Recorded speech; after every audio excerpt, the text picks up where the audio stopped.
Dans la rue, dans les universités, tous les partis les courtisent.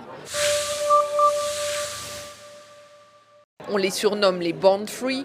Ce sont ces jeunes Sud-Africains nés après la fin de l'apartheid.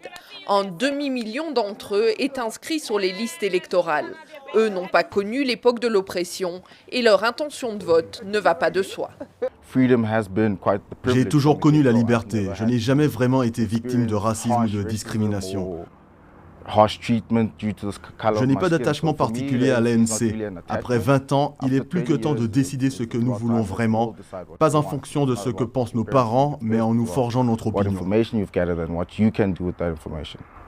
Leurs combats ne sont pas les mêmes que ceux de leurs parents.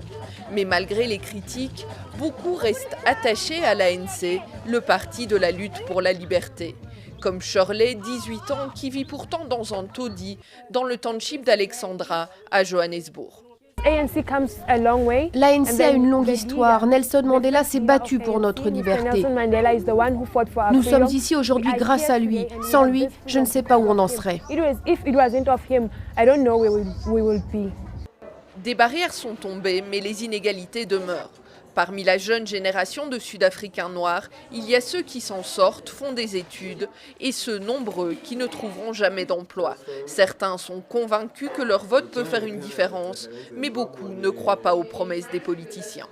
Ils promettent qu'ils vont faire telle ou telle chose pour le pays, mais après le vote, ils ne font rien. Ils voient d'abord leur intérêt personnel avant celui de la population.